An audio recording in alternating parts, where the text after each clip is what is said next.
Welcome back to the series of informative videos. The man you see on the KFC logo is Colonel Harland Sanders. He is a gas station owner, and he started the restaurant in his gas station. Harland Sanders started selling his world-famous chicken on March 20th, 1930. The first KFC franchise opened in the United States in 1952. KFC became the first Western fast food franchise that specializes in fried chicken.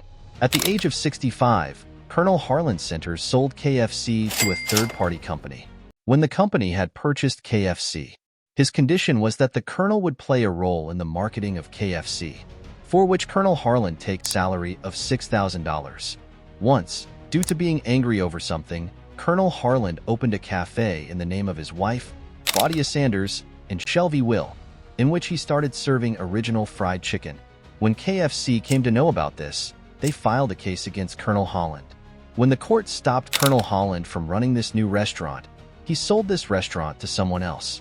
Today, Colonel Harland Sanders is no more, but that restaurant still exists in the name of Claudia Sanders Dinner House, which is the non-KFC restaurant in the world, where KFC's authorized fried chicken is sold. KFC generated a revenue of approximately $2.83 billion in 2023.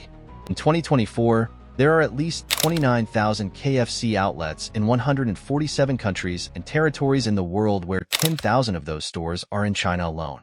Subscribe this channel to get more interesting videos.